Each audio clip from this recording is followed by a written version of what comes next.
When heading out for a mountain hunt, especially in strange land, you go with the knowledge that the hills are going to hang on tightly to what you're after, that they will not give you anything easily.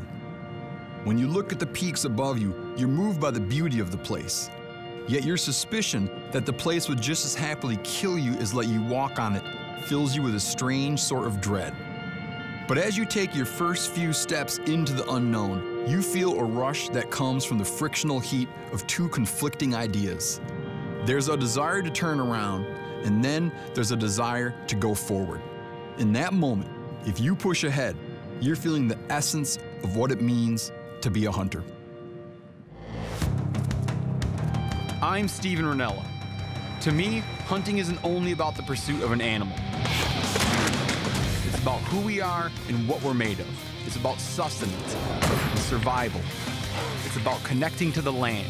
It's about the purity of the challenge. It's about life. In each and every one of us, there is a primal instinct to hunt and consume. I live to hunt and hunt to live. I am a meat eater.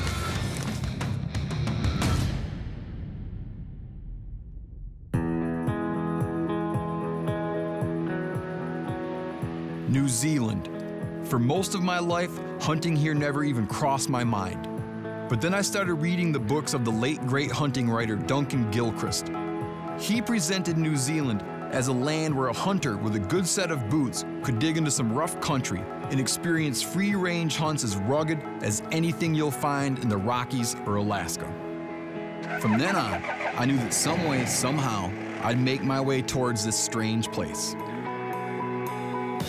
Now, that day is here, and I'm headed into New Zealand's rugged Southern Alps in search of Himalayan Tahr, a long-haired, horned inhabitant of the alpine, native to the mountains of Central Asia that brings to mind a charcoal-colored mountain goat.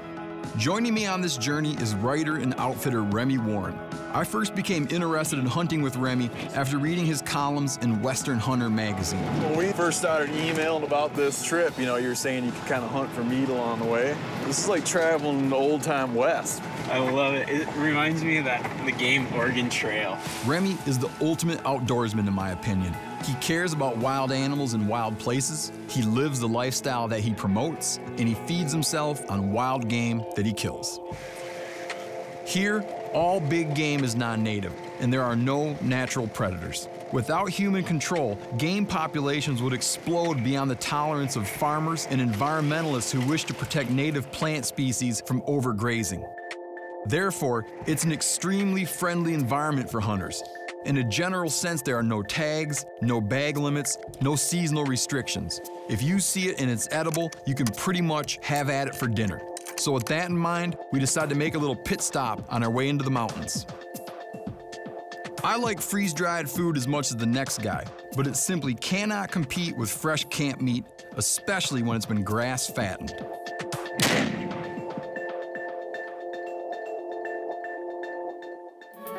One of the many strange non-natives in New Zealand is the Canada goose.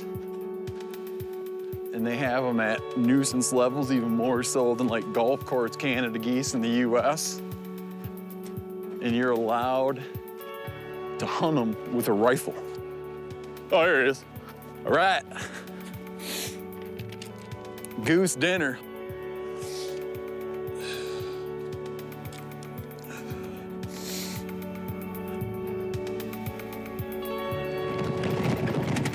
To have it be that you can shoot them with a rifle, something in your mind is like, dude, you can't shoot a Canada goose with a rifle.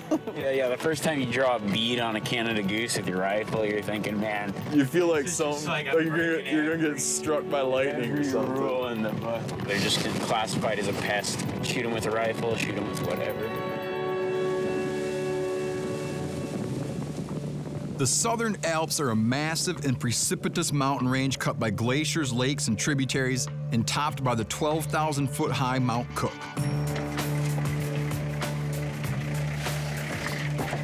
So it's not so much that the road ends, it just gets to be where you can walk faster than drive. Yeah, I mean, might as well walk, it's gonna be quicker. So that right there is the glacier we're headed to, that's the head of the valley. Yeah, we're actually gonna hook around a little bit up this valley. There's a big glacial lake there. So this is Tahr country? This is Tahr country. Our plan is simple. Head up valley toward the glaciers and glass the mountains until either our eyeballs bleed or we find some game.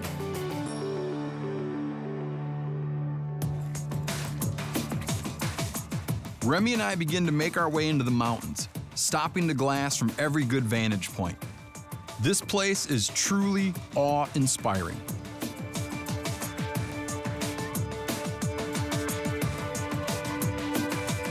Ooh, that's some intimidating looking area, man. Yeah, it is. I wouldn't take just anybody into this kind of country, but this is like my personal favorite type of stuff to hunt is around these glaciers. There's just like that sense of accomplishment when you take a glacial bull tahr. There's nothing like it. That's kind of like one of my hunting philosophies is like, not all things are created equal, you know? Like, the place is as important to me as the thing, you know? Yeah.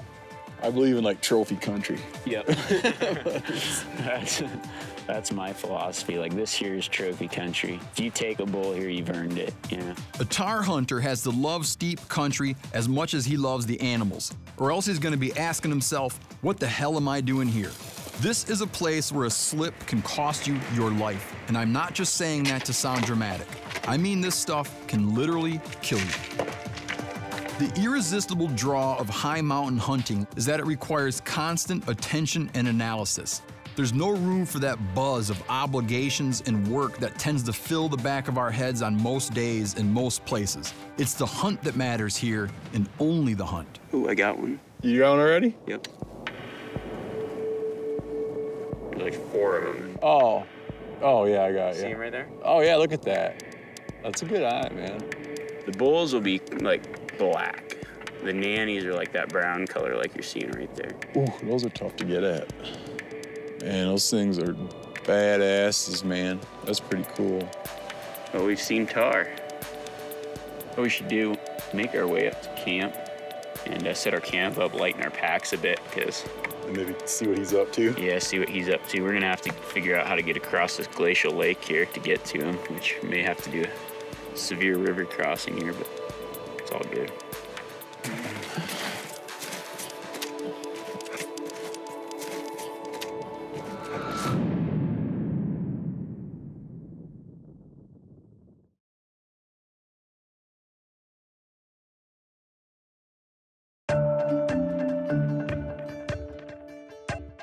As Remi and I make our way deeper into this valley of New Zealand's Southern Alps, we come across a sight that seems strange to this American hunter, a public-use mountain hut. No reservation needed. So these huts like this are just sprinkled out around the mountains, huh? Yeah, they're everywhere. It'd be a lifesaver, man. Oh, yeah. You know? In this kind of country, you know, it's like you can bring your tents and stuff, but there's huts everywhere. You know, so like this is a classic New Zealand hunt. You start out in a hut, and if you got to bivouac out from there, you do it. Yeah. These cabins are great for hunters, hikers, fishermen, and climbers. No. Yeah. Besides shelter and bunk beds equipped with mattresses, most of the huts come with a log book that lets you see what your predecessors have been up to.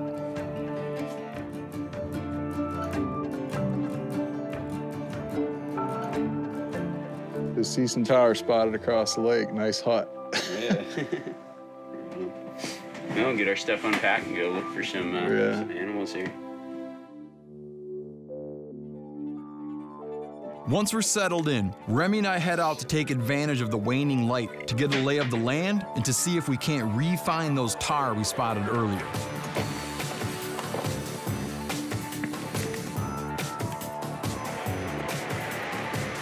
Well, that river's ripping.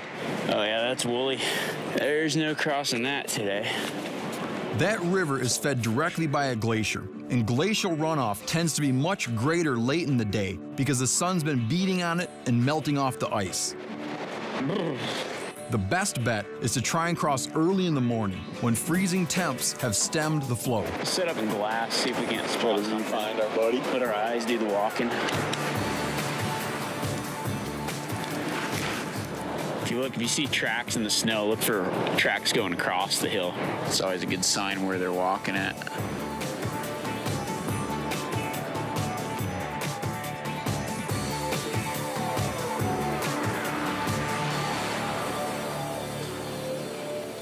As the sun begins to set behind the mountains, Remi and I have yet to spot the tahr from earlier, or any other tahr for that matter. Everyone vanished, man. Yeah, I think they're bedded.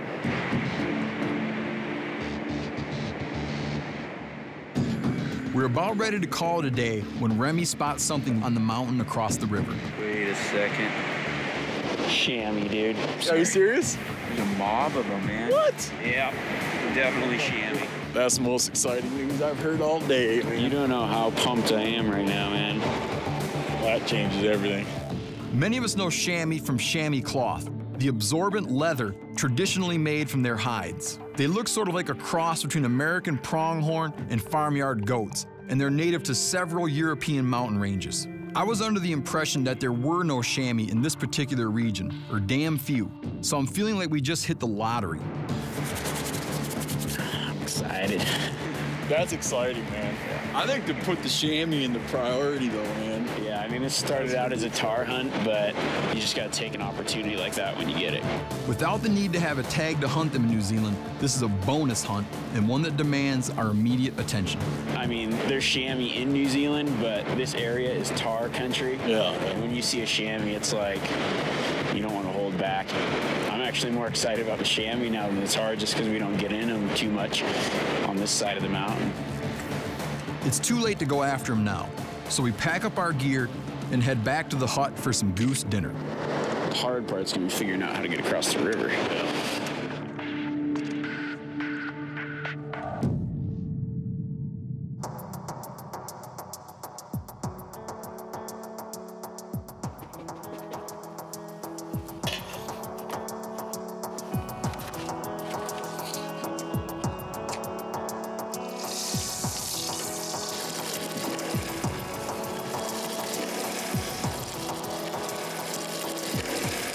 The last goose I ate tasted like the Loch Ness sea monster, man. The geese here are way better than the ones in the States. I don't know if they don't fly, make that big southern migration, you know? He's got a lot of fat. They just stay in this valley right here their entire lives.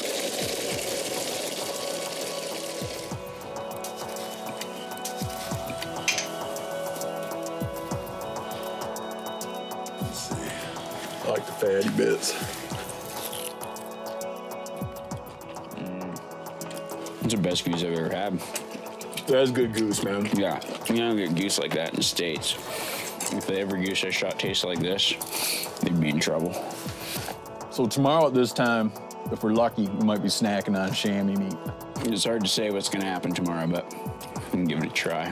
Today was fairly leisurely getting into camp and everything, but tomorrow the real fun begins.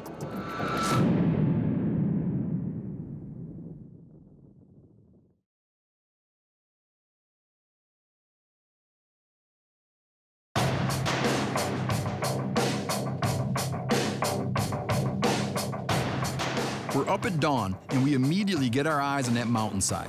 Just because we saw those chamois yesterday, there's no guarantee they've stuck around. And considering the ripping river that we have to cross, we don't want to commit until we're sure that something's waiting for us on the other side.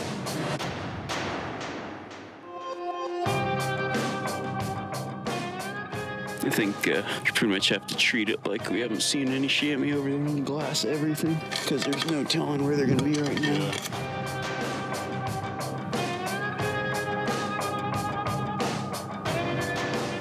Oop, oop, oop. I got a chamois. Right now, there's one that's plain as day. He's all broadsided out. Yeah, I see two now. Oh, okay. Yep, I see them. They're up, moving, man. We might be smart to do some traveling right now before they all bed down for the day. So we got an eye on yesterday's chamois. They're approachable, I believe, but the problem is we gotta get across this river, which is the tricky part. Then we can start worrying about how we're gonna get to these chamois.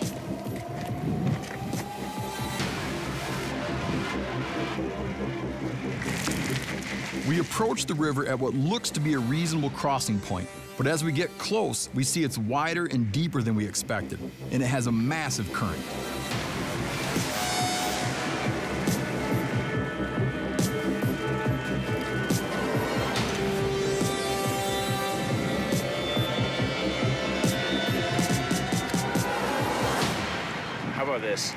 harness up, do a little practice jaunt with the waders, give her a test run. Yeah.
We gotta go down and find a place where it braids out. Yeah, it's too strong. It's too strong. We'd never be able to take that. Yeah, I didn't like it.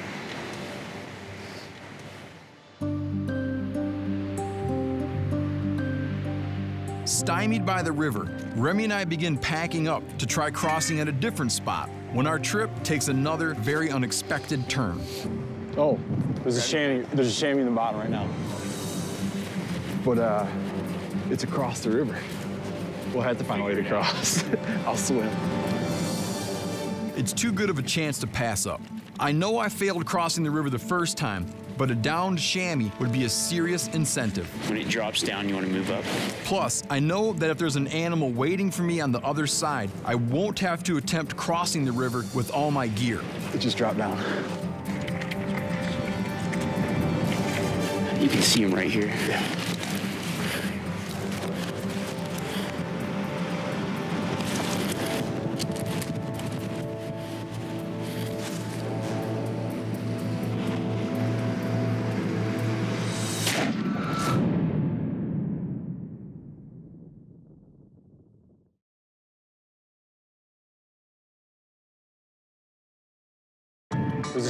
There's a chamois in the bottom right now.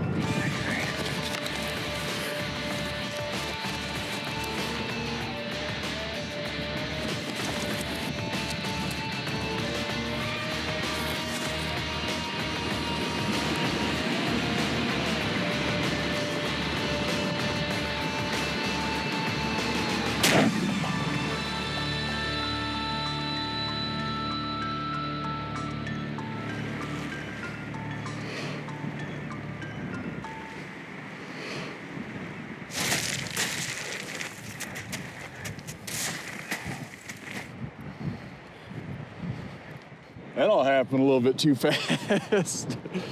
See what's going on here. He's done, man.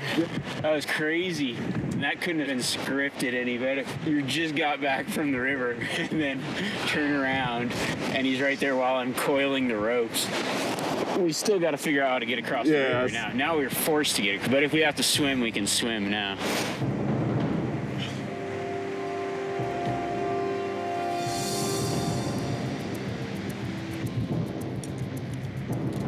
Let's see. But here, well, that's the scary part, is here is good. Right there is over your head. The main problem, the thing that makes this so challenging, is the fact that the ground underneath the water's surface is just as uneven as what we're walking on here.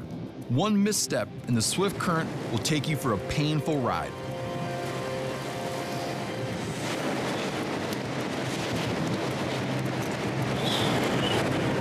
No bueno? We gotta go until the river looks different.